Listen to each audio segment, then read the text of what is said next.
Drilling machine के बारे में स्टडी करेंगे। Kinematic basically related to motion होता है। काइनेमेटिक का मतलब होता है जब हम किसी भी चीज़ की स्टडी करते हैं रिलेटेड टू मोशन, उससे काइनेमेटिक होता है। ठीक है, तो काइनेमेटिक में क्या है कि हम कैसे फीड देते हैं ड्रिलिंग मशीन को, कैसे स्पिंडल को रोटेट करवाते हैं, उसकी मैकेनिक्स के बारे में हमें स्टडी करनी है। तो सबसे पहले अगर हम काइनेमेटिक सिस्टम की बात करें तो kinematic system in any machine tool is comprised of chains of several mechanism. Mechanism क्या होती है? मैकेनिज्म होती है एक कॉम्बिनेशन ऑफ लिंक होता है। Mechanism is a combination of link, जहाँ पे पहली लिंक को हम दूसरी लिंक से इस तरह से कनेक्ट करते हैं कि अगर हम किसी एक लिंक को फिक्स करते हैं तो हमारी जो बाकी लिंक हैं वो इस तरह से मोशन करती हैं कि उसके बाकी मोशन को कंट्रोल करके उसे एक इनपुट से आउटपुट मोशन में कन्वर्ट कर देती हैं। तो इस तरह की चेन्स की एक चेन होती है इस तरह की मैकेनिज्म की, जिसमें हम क्या कर सकते हैं कि जो हमारा डिज़ायर्ड मोशन है उसको हम ट्रांसमिट या ट्रांसफॉर्म कर सकते हैं पावर सोर्स से लेके उस जगह तक जहाँ पे हमें मोशन करवाना है, चाहे वो कटिंग टूल का मोशन करवाना हो, चाहे वो वर्क पीस का मोशन करवाना हो। ठीक है, तो जो काइनेमेटिक स्ट्रक्चर इसके लिए यूज़ किया जाता है कि कहाँ हमें गियर्स यूज़ करने हैं, कहाँ हमें क्लच यूज़ करनी है, किस किस तरह के गियर्स यूज़ करने हैं, उसके बारे में हम डिटेल में स्टडी करेंगे। ठीक है, तो the kinematic structure varies from machine tool to a machine tool requiring different type of number of tool work motions. जिस तरह के हमें टूल वर्क मोशन चाहिए एक मशीन से दूसरी मशीन, हम उनके बारे में रेगुलरली स्टडी करते हैं कि हमें कौन सा मशीन चाहिए इसके बारे में। Okay, so the next is either for the same type of machine tools, a column drill machine, the designer may take a different kinematic structure depend upon the productivity, process capacity, durability. बिल्कुल कि अगर हम किसी भी एक machine को एक particular operation के लिए यूज़ करने चाहते हैं तो हम ड्यूरेबिलिटी के हिसाब से अलग तरह की मशीन बना सकते हैं, हाई प्रोडक्टिविटी के हिसाब से अलग तरह की मशीन बना सकते हैं। उसके लिए भी हम अलग अलग तरह के प्रोसेसर जो हैं वो यूज़ कर सकते हैं। ठीक है, तो अब जो काइनेमेटिक सिस्टम हैं जिनको हम पढ़ेंगे यहाँ पे, एक ये हैं पहला है कटिंग मोशन। तो कटिंग मोशन के लिए हम क्या करते हैं, हम सबसे पहले डायग्राम पे मूव करते हैं। देखो इस तरह का एक डायग्राम दिया हुआ है जिसमें हम कटिंग मोशन के बारे में स्टडी करेंगे। तो कटिंग मोशन में सबसे पहले अगर हम अपर साइड में देखें तो एक मोटर लगी हुई है। तो मोटर के साथ क्या है, एक शाफ्ट पे गियर लगा हुआ है। ये गियर बेवल गियर से यहाँ हम मीटर गियर भी यूज़ कर सकते हैं। 90 डिग्री में अगर हमें पावर ट्रांसमिट करनी हो तो हम बेवल गियर या मीटर गियर यूज़ करते हैं। तो नाउ आरएम क्या होता है? RM is the reversal mechanism. तो रिवर्सल मैकेनिज्म यहाँ पे हम दो जगह यूज़ करेंगे, एक कटिंग स्पीड के लिए अलग यूज़ करेंगे, एक फीड के लिए अलग यूज़ करेंगे। तो कटिंग स्पीड के लिए हम रिवर्सल मैकेनिज्म यूज़ करेंगे। उससे पहले हम एक मशीन का लेआउट देख लेते हैं।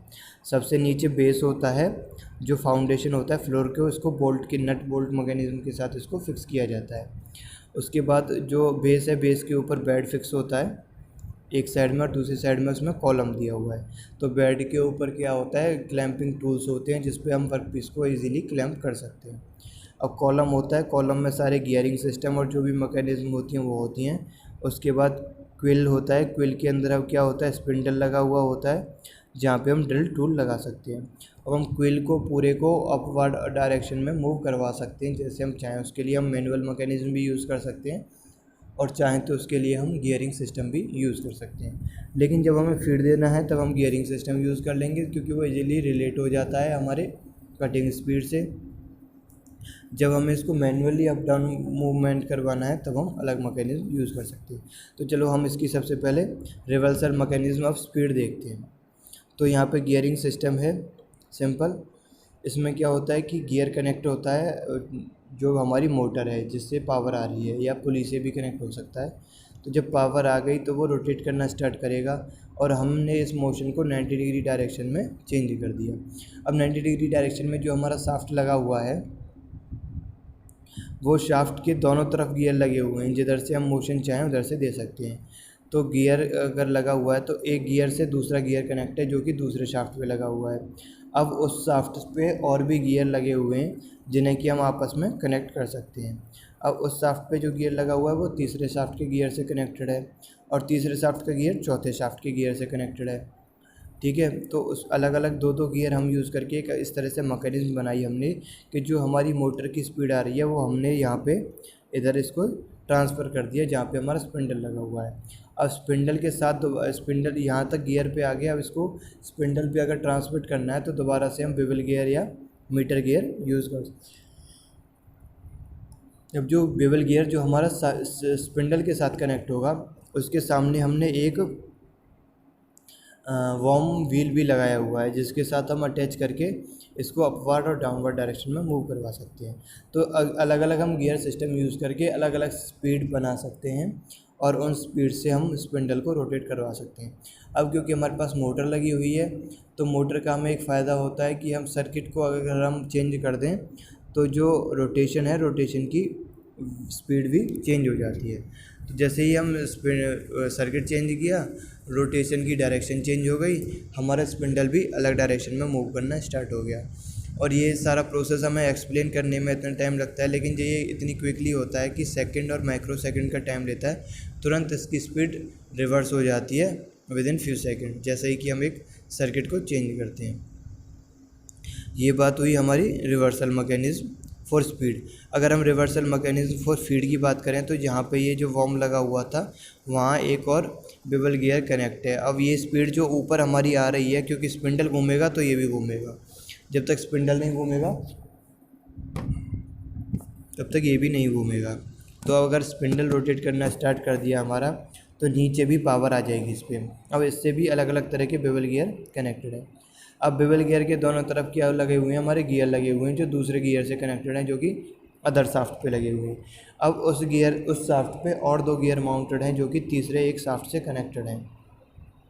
अब इस शाफ्ट को रोटेट करवाना हमारा मेन फंक्शन है। उसके बाद इसमें क्लच दी हुई है जिसमें हम क्लच को इंगेज और डिसंगेज कर सकते हैं। अगर हमने क्लच को इंगेज किया तो नीचे जो वॉर्म लगा हुआ है, वॉर्म व्हील, वो घूमने लग जाएगा। जैसे ही वो वॉर्म व्हील घूमने लगेगा तो हमारा जो गियर लगा हुआ है उसके ऊपर वो भी रोटेशन स्टार्ट कर देगा, लेकिन वो कंप्लीट रोटेशन नहीं होगा। वॉर्म व्हील की एक रिवोल्यूशन पे जो हमारा गियर है वो एक पिच के बराबर upward and clockwise and anti clockwise direction move करेगा। अब क्विल जो है वो उस गियर से कनेक्टेड है, तो जैसे ही क्विल अपवर्ड और डाउनवर्ड डायरेक्शन में मूव करेगी, जैसे ही गियर क्लॉकवाइज या एंटी क्लॉकवाइज डायरेक्शन में 1 पिच के बराबर मूव करेगा, ऐसे ही क्विल क्लॉकवाइज अपवर्ड या डाउनवर्ड डायरेक्शन में 1 पिच के बराबर मूव कर जाएगा। अब हमें ये देखना है कि एक पिच को मूव करवाने के लिए कितना टाइम लेना है। तो एक पिच हमारी 1 रिवोल्यूशन में मूव हो रही है। अब हमें ये फिक्स करना है कि एक पिच को कितने टाइम में मूव करवाना है, तो वही हमारा फीड हो जाएगा। तो फीड पर रिवोल्यूशन होता है, अगर हमें आरपीएम फिक्स हो जाए तो हम फीड पर रिवोल्यूशन इससे निकाल सकते हैं। अब नीचे एक और मैकेनिज्म दे रखी है, वो मैकेनिज्म यूज़ होती है टूल और वर्कपीस को सेट करने के लिए। अगर हमारा सिस्टम बंद है फिर भी हमें क्विल को ऊपर ले जाना है तो उसके लिए हम मैनुअल एक हैंडल लगा हुआ है उसके थ्रू बेवल गियर को मूव करवाएंगे और उससे क्या है, quill upward and downward direction में मूव होना स्टार्ट हो जाएगी। तो इस तरह का मैकेनिज्म अगर हमें यूज़ करना है तो हम कब यूज़ करेंगे, जब हम वर्कपीस या ड्रिल टूल को फिक्स करना है किसी एक पर्टिकुलर पोजीशन पे। तो ये मैंने डायग्राम से एक्सप्लेन किया। एक बार मैं आपको ये थ्योरेटिकल दिखा देता हूँ जो इसकी मैकेनिज्म लिखी हुई है। The cutting motion drill mechanism attend by the rotation the drill at different speeds. तो डिफरेंट स्पीड पे हम यूज़ कर सकते हैं, जैसे कि हम सेंटर लेथ में यूज़ करते हैं, जैसे कि हम मिलिंग मशीन में यूज़ करते हैं, ड्रिलिंग मशीन में भी ऐसे ही उस तरह से हम यूज़ कर सकते हैं। तो ड्रिल डायमेंशन के हिसाब से क्या होता है, हमें कटिंग स्पीड अलग अलग देनी होती है। जैसे कि मैंने आपको फार्मूला बताया था V is equal to pi DN/60 वाला जो मैंने फार्मूला आपको बताया था।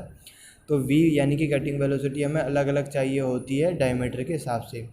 तो जब डायमीटर के हिसाब से कटिंग वेलोसिटी हमें अलग अलग चाहिए तो हमें कटिंग वेलोसिटी डायरेक्टली प्रोपोर्शनल होगी या तो डायमीटर के या स्पीड के। तो अगर हम डायमीटर बढ़ा रहे हैं तो हमें स्पीड कम करनी होगी, अगर हम speed in sense of revolution per minute. तो ये दोनों आपस में इंटर रिलेटेड होते हैं, सेम स्पीड रखनी होती है कटिंग स्पीड हमें किसी भी मटेरियल के लिए, और हर मटेरियल की अलग अलग कटिंग स्पीड होती है जो कि हम डेटा बुक से फाइंड आउट कर सकते हैं। अब अगर हम बात फीड मोशन की करते हैं तो ड्रिलिंग मशीन में जो फीड दिया जाता है वो अपवर्ड और डाउनवर्ड दोनों डायरेक्शन में दिया जा सकता है।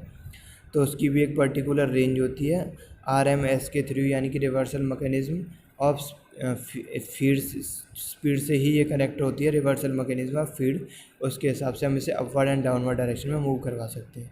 अगला जो हमारा बचता है वो है टूल वर्क माउंटिंग, उसको भी हम मैनुअली भी और गियर सिस्टम के थ्रू क्लच का यूज़ करके भी टॉप और डाउनवर्ड डायरेक्शन में स्लाइड करवा सकते हैं। तो इसके बारे में इतना ही, बाकी हम अगले लेक्चर में पढ़ेंगे। ओके।